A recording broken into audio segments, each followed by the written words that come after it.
Well, let's get more perspective on the talks from international affairs expert Sreeram Chaulia. Hello, sir. Thank you very much indeed for taking the time to talk to us here on RT International. So, the Iranian side wants sanctions to be lifted immediately in return for limiting its nuclear programme. We know that much. Is the West ready to play ball? That's the question. I think the West has no option but to recognize Iran's national rights to peaceful use of nuclear energy. And I think Iran has been reasonable and has made concessions over the last 1 year of negotiations.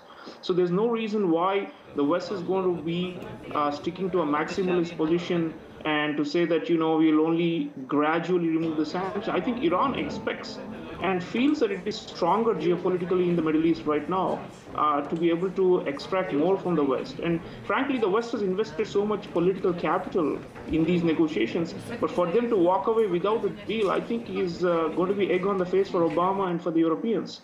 So I think they will also see some kind of modus vivendi with the Iranians on the sanctions removal schedule. It's possible that all of them will not be removed right away. And I think Iran will take it at the end because it's a pragmatic give and take and a bargaining. Well, if we do see an agreement later today, then, do you think that that's a guarantee of a more comprehensive deal at the end of June? Nothing is guaranteed, Katie, because the forces arrayed against this deal fructifying are numerous. We have the Israelis who don't want this deal. We have the Saudis who are trying to scupper this deal. All the Gulf monarchies are opposed to this. Egypt is opposed to this. So I think I have a feeling that there's going to be a lot of political courage required from President Obama in the U.S. and in the European capitals to stick to the basic point, which is that we need to have a rapprochement with Iran on mutually acceptable terms, and we cannot bully them into submission. What the Israelis and the Saudis want is that, to go back to the old Cold War type confrontation against Iran. And I think the West has moved in a different direction in the last 6 months, especially since these talks have moved forward. And I'm very hopeful that eventually they will work out. But, the spanners are too many. And eventually what's happening in Yemen, for example, is going to decide this. Because if the Americans back the Saudis, as they are right now, against the Houthi rebels who are favored by Iran, it means that there's no strategic trust, and that mistrust is going to replay itself and eventually potentially scupper these nuclear negotiations. But, I mean, these negotiations, as we know, it's a tangled political cobweb going on right here, but they've been going on for 18 months.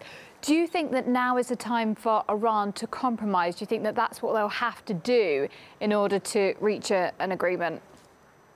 Well, contrary to all the skeptics who said that Iran is heavily divided and the hardliners are going to crack down on Javad Zarif and Salehi, who are negotiating in Switzerland, and they're going to rein them in, have not come true. In fact, Ayatollah Khamenei has said with great confidence that no one in Iran is opposed to a nuclear deal. So, and he has managed to, in many ways, silence some of the critics and the skeptics. So I think that Iran is actually capable of making more compromises, and they're putting the ball in the Western court. In many ways, I'll go back to my point that the political courage and the concessions have to come from the West right now, because they need stability in the Middle East and they need rapprochement with Iran. And I think the Iranians are right insofar as they say that it's the West that needs this deal more than the Iranians do, because the Iranians have in many ways survived the economic sanctions for a long, long time. And to think that Iran is going to buckle under pressure and to kowtow and agree to a bad deal because they're desperate for sanctions is not true. I have a feeling that Iran is not desperate.